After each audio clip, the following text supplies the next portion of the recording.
Hello, this is the section 4.5 lesson. In this section we're going to introduce the idea of confidence interval estimates for a population proportion. Okay? The basic idea behind this section is, as we've illustrated in the past two sections, that a sample proportion p hat is an estimate of a population proportion p. Now the number p hat is a single number, and so we call that a point estimate of p. Well, whenever we estimate something, we want to measure of the accuracy of our estimate. And so we're going to measure that accuracy in this section with two ideas. The first is called a margin of error. The margin of error is going to be a maximum distance between the actual value of p and the estimate. Or stated another way, it's like an upper bound on the error in our estimate. Now, we're never going to know the exact error in our estimate, because if we knew the exact error, then we would know the exact value of p, and there would be no point in trying to estimate it. Then once we calculate a margin of error, we're going to form a confidence interval. And a confidence interval is going to be a range of possible values of p, rather than just a single number estimate. But before we start calculating margins of error and confidence intervals, we need to define critical z-values.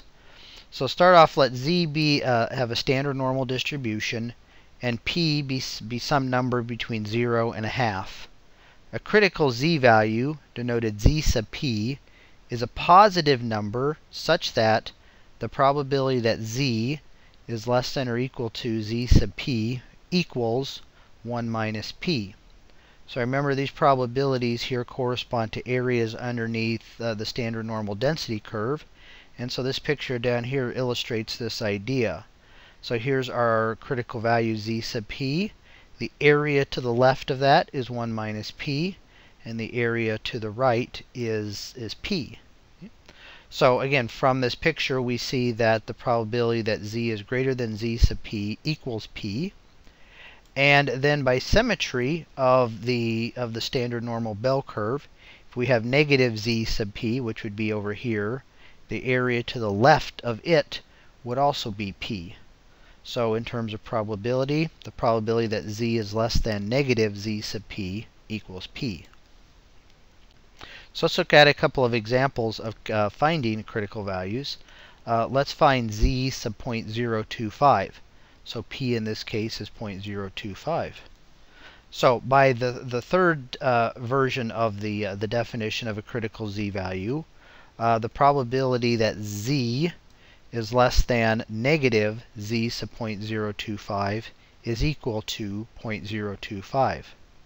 Now remember, the probability of this form is a value of the cumulative distribution function, the CDF. For the standard normal distribution, the CDF was denoted capital phi. So phi of negative z sub 0.025 equals 0.025. So to figure out the value of this critical value, we're going to go to our z-score table, table C1 in the appendix, and we look through the center of the table for an area as close to 0.025 as we can. And what we're going to find is that phi of negative 1.96 equals 0.025. And so if we match this up with our definition here of z sub 0.025, we conclude that the critical value z sub 0.025 is equal to positive 1.96. Let's do another example of finding a critical value. Let's find z sub 0.05.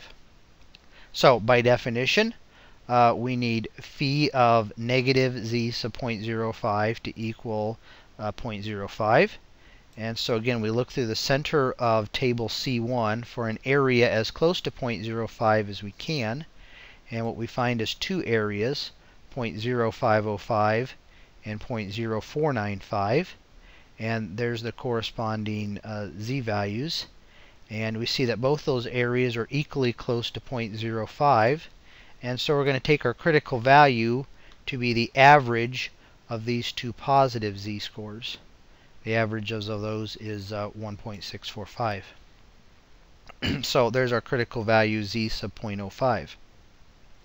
So here's a table of critical z-values for some commonly used values of p. Now, p could be any value between 0 and a half, but these are some frequently used values. So we see here in our table, here's z sub 0.05 is 1.645. Right here we see z sub 0.025 is 1.96. We'll be referring back to this table frequently over the next few sections. And next we're going to discuss kind of a special case of critical values. And these special cases start off with a number alpha that's somewhere between 0 and 1. So then the number alpha divided by 2, which we'll call p, is a number between 0 and 1/2. And so then the critical z-value, z sub alpha divided by 2, is a positive number such that, so here in our picture we have z sub alpha divided by 2, and the area to the right of that is alpha divided by 2. And then here's negative z sub alpha divided by 2. The area to the left of that is alpha divided by 2. And so the sum of these two shaded areas is alpha. And so that means the area of the unshaded region here is 1 minus alpha. And so in terms of probabilities, the probability that z is between the negative z sub alpha divided by 2 and positive z sub alpha divided by 2 is 1 minus alpha. Now, don't let this subscript alpha divided by 2 scare you. Alpha is a number. Alpha divided by 2 is a number. And so this is z sub a number that's calculated and defined in the exact same way as we did in the previous examples. So let's do a couple of examples of finding z sub alpha divided by 2 for a couple of different values of alpha. So first let's take the value alpha equals 0.05. And this is a number that we're going to see a lot over these next few sections. And so z sub alpha divided by 2, 0.05 divided by 2, well, 0.05 divided by 2 is just 0.025. And so z sub 0.025, if we look down here at our table, there's our subscript 0.025. The value of the critical value is 1.96, and we're all done. Let's consider alpha equals 0.01. And so in this case, z sub alpha divided by 2 is z sub 0.005. And if we look at our table down here, here's a subscript of 0.005. The corresponding critical value is 2.576, and we're all done. So again, don't let that subscript alpha divided by 2 scare you. Alpha divided by 2 is just a number. Alright, so now that we've defined our critical values, we can define our confidence interval. Now here in this lesson, we're not going to discuss the theory behind this confidence interval. The book describes it in detail as to where this confidence interval comes from. We're just going to define it here and then illustrate how to use it to do some calculations. Okay. So we start off with a number alpha between 0 and 1, and let x be the number of successes in n observed trials of a Bernoulli experiment with unknown probability of a success p. So let's stop there for a moment. Remember, Bernoulli experiment is some experiment where we have a series of trials. Each trial is independent. We have either a success or a failure in each trial, and in this case the probability of a success is p. And so what we're trying to do here is to estimate this value of p, and we have n observed trials of this Bernoulli experiment. So then we're going to define p hat to be x divided by n. That's just the sample proportion. And let z sub alpha divided by 2 be a critical z-value as we just defined. So then this interval here is called a 100 times 1 minus alpha % confidence interval estimate for p. Now this formula may look, or definition may look a little bit scary the first time we see it, but once we get our data, p hat here is a number, and that appears here, here, and here, and then again the same places on the right hand side of this interval. N is a number, that's our number of observed trials, and then z sub alpha divided by 2, that's our critical value. And so we just plug in a bunch of numbers, we do the arithmetic, and we get our confidence interval. Now, some of these individual parts of this definition have some special names. So this term here, z sub alpha divided by 2 times the square root, we're going to denote e, and that's called our margin of error. The square root all by itself is called the standard error of the proportion. The number alpha is called the significance level.